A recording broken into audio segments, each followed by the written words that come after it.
میں نے مسلم لڑکیوں کو دیکھا ایئرپورٹ پر دیکھا سگریٹ پیتے ہوئے، ایئرپورٹ پر سگریٹ پیتے ہوئے دیکھا، نقاب اوڑھ کر کے سگریٹ پیتے ہوئے دیکھا۔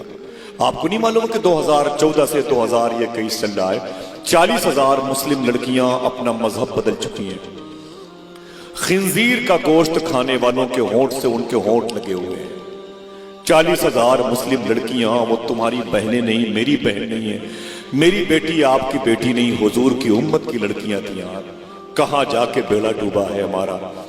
دوستو میں گزارش کرتا ہوں منتظمین سے، علماء سے گزارش کرتا ہوں ہاتھ جوڑ کر کے، میرے آقا سیدی سرکار انس میاں تشریف لائے ہیں، خدا را اپنے جلسوں کو، آپ جلسوں کی عظمت کو فوت ہونے سے بچا لو، جلسے کا وقار باقی رکھو۔ لوگ ابھی بھی حضور کی باتیں سننا چاہتے ہیں، لوگ ابھی بھی اپنی قبر کو روشنی میں تبدیل کرنے کے خواہاں ہیں، ماں بہنیں ابھی بھی اپنے آپ کو حضور کی محبت سے قریب کرنا چاہتی ہیں، لیکن ہمارا ڈھرا بڑا بدلا ہوا ہے۔ نہ تو ایسی گفتگو سننے کے ہم انتظار میں ہیں، نہ ایسے خطباء کا انتخاب کرتے ہیں، وہی بیرا روی، وہی بازاری باتیں، وہی ہنگامہ آرائی، الامان الحفیظ۔ آپ یقین کریں، ایک بات مجھے یاد آتی ہے ڈاکٹر صاحب کے میاں بیٹھے ہوئے، میں بڑودرہ میں تھا اور میں جس گاڑی سے واپس آ رہا تھا تو میں نے اس کے ڈرائیور سے پوچھا کہ مجھے لے کے واپس جاؤ گے، اس کے بعد تمہاری مصروفیت کیا ہے؟ 27 سال میرا تجربہ ہے، ہندوستان کے باہر کئی ملکوں کی بات کرتا ہوں، جا کے دیکھا، اللہ کا شکر ہے۔ میں نے کہا یار یہ بتا، وہ غیر مسلم تھا، میں نے کہا یہ بتا تیری مصروفیت کیا ہے، تو کہاں بزی رہتا ہے اپنی گاڑی سے؟ تو اس نے ایک جملہ کہا تھا، مجھے کہنا نہیں چاہیے، باتیں ریکارڈ ہو رہی ہیں، لیکن کہوں تو پھر کس سے کہوں، نہ کہوں تو پھر کیوں نہ کہوں، بڑی باتیں ہیں جو مجھے سونے نہیں دیتی ہیں۔ اس نے کہا مولوی صاحب میری گاڑی جو ہے نا یہ رات میں ہاسٹل میں رہتی ہے۔ میں نے کہا ہاسٹل میں کیا کرتے ہو؟ کیا وہ ہاسٹل کے اسٹوڈنٹس کو رات میں دواؤں، علاج اور معالجے کے لیے حکمہ اور ڈاکٹروں کے پاس لے کے جاتے ہو؟ اس نے کہا نہیں، آپ مولوی آدمی، آپ سمجھو گے نہیں۔ میں نے کہا بتائیں بات کیا ہے؟ اس ڈرائیور نے کہا جو غیر مسلم تھا، اس نے کہا میں رات میں اپنی گاڑی کو ہاسٹل میں رکھتا ہوں لڑکیوں کی سپلائی کرنے کے لیے۔ ماں بہنیں بیٹھی، مجھے معاف کر دیں۔ تب اس نے ایک جملہ بہت دیر کے بعد کہا کہ مولوی صاحب، اپنا موبائل نکالا اس نے چھوٹا سا، جو بات میں یہاں کہہ رہا ہوں یہ سرکار عبدالغنی شاہ کے آستانے سے متصل جو مسجد ہے وہاں جا کے کہہ سکتا ہوں، اتنی سچی بات ہے۔ اس نے کہا مولوی صاحب اس ہاسٹل میں جتنی لڑکیاں پڑھتی ہیں ان میں سب سے زیادہ جو اپنی عزتوں کو بیچتی ہیں وہ مسلمانوں کی لڑکیاں ہیں۔ رب کعبہ کی قسم میں جھوٹ نہیں بولتا، میں جو بات کر رہا ہوں آپ یقین کریں میری بات، یقین کریں میری بات۔ وہ کہتا ہے سب سے زیادہ مسلم لڑکیاں ہیں جو اس وقت اپنی عزت کو راتوں کو ہاسٹل میں رہ کر کے کالج کے بہانے سے بیچتی ہیں، سمجھ رہے ہیں؟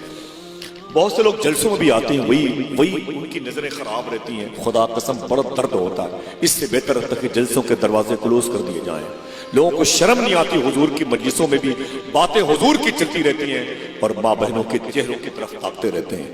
آپ یقین کریں یہ باتیں بتانے کی نہیں ہے، یار نہ مجھے بلایا کرو اور نہ میری باتیں آپ کی سمجھ میں آئیں گی، لیکن ایک بات مجھے یاد ہے، 3 دن لگاتار ایک باپ جب مزدوری کرنے کے لیے شہر کے چوراہے پر مزدور کے پاس گیا تو اس کی بیوی نے پڑوس کی گھر سے جھاڑو پوچھا لگا کے 2 چپاتی لا کر کے 1 چپاتی اپنے باپ کو دیا تھا، جہاں مزدوری کرنا، دوپہر میں بھوک لگے تو کھا لینا۔ لیکن تینوں دن باپ جب دبے دبے قدموں سے گھر آیا تو بیوی نے یہی پوچھا کیا ہوا میرے شوہر، کہیں مزدوری کی؟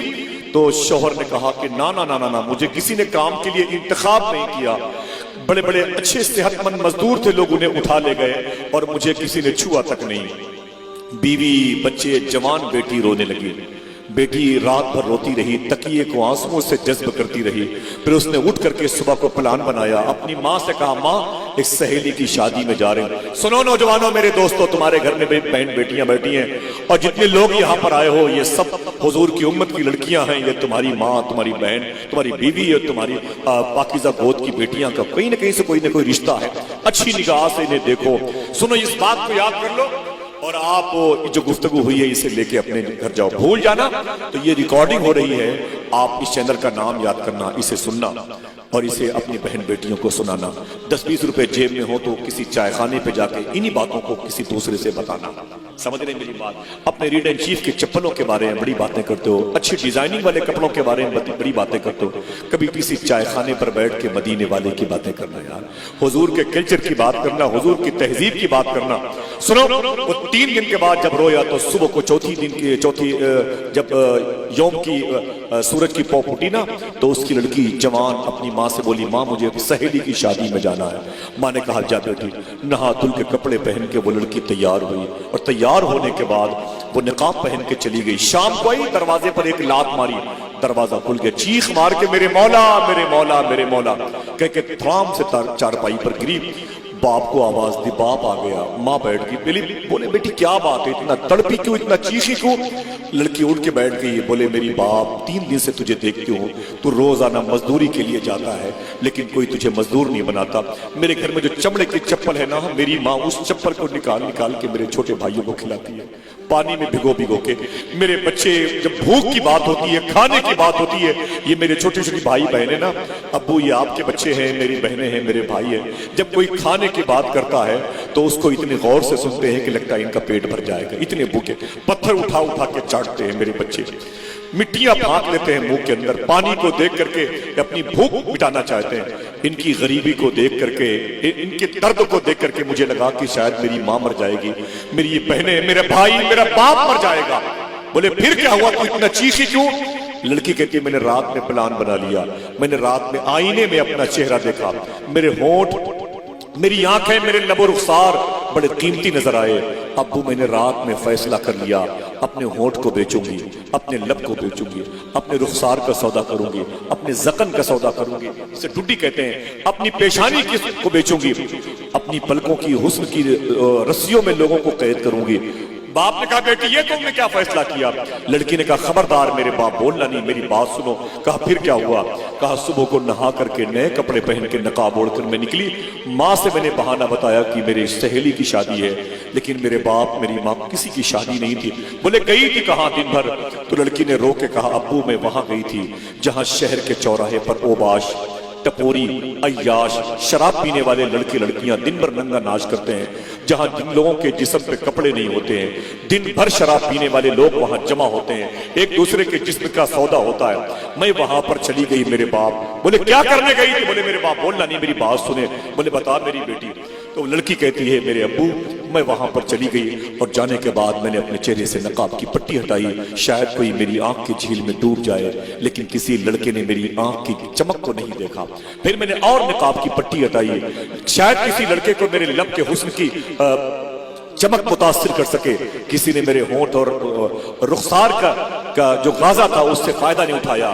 मेरे बाप मैं परेशान हो गई। कुछ देर के बाद मैंने अपने बालों को बिखेरा, नकाब की पट्टी उठा के जमीन पर फेंक दी, शायद कोई मेरे जुल्फों का कैदी असीर बन जाए।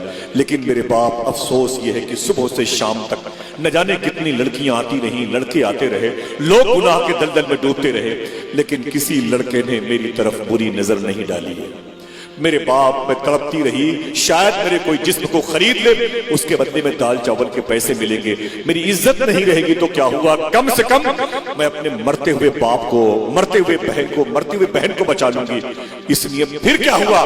कहा मेरे बाप किसी ने मेरी तरफ बुरी नजर से देखा नहीं। इतना सुना तो बाप सजदे में चला गया, इतना रोया कि दाढ़ी भीग गई, वो जमीन भीग गई। रो के बोला मेरे मौला तूने अपने नाम लेने का भरम बाकी रखा है, इस गरीब की कुटिया में तूने इस्मतों की बारिश फरमाई है, तेरा फजल है, तेरा शुक्र है, तेरा जूद है, तेरा करम है, तू अजीज है, अपनी सिफते अजीज तूने जाहिर फरमा दी है, तूने मेरी बेटी को घर से बाहर भी सलामत रखा है, तेरा शुक्र है, तेरा फजल है। इतना कह के बाप खड़ा हुआ, कहानी खत्म। दिल कहे तो इसे लेके जाना, कल किसी को टेलीफोन के जरिए से बताना कि दिल्ली की एक अजीम शख्सियत के जूतियों के साये में सरकार अनस मियां की मौजूदगी में अजीजलपुर में एक पैगाम नशर हुआ था। वो पैगाम अगर भूल जाओ तो अल्लामा अशार डॉक्टर सैयद फजलुल्लाह चिश्ती सर्च करके अभी अभी देख लो। अगर दिल कहे तो इतना अपने दोस्तों से बता देना। बताओगे इंशाअल्लाह? सुने आप, वो जब अपने सर को उठाया लड़की का बाप तो अपनी बेटी के करीब आया, उसने कहा बेटी तूने आखिर में कौन सा जुमला अदा किया? तो बेटी ने कहा अब्बू दिन भर मैं शराब खाने के करीब खड़ी थी, नकाब उठा के मैंने फेंक दिया, बाल बिखेरे, होठ जाहिर किए, रुखसार चमकदार जाहिर किए, लेकिन किसी लड़के ने मेरी तरफ बुरी नजर से नहीं देखा। बाप ने रो के जुमला कहा था, याद कर लो। बाप ने कहा बेटी तेरी तरफ कोई बुरी नजर से कोई क्यों देखता? आज तक मैंने किसी की बेटी को बुरी नजर से नहीं देखा है। तू जो घुसा है गैर के घर में अपना दिल बहलाने को, तेरे घर में कोई घुसेगा ऐसा भी हो सकता है।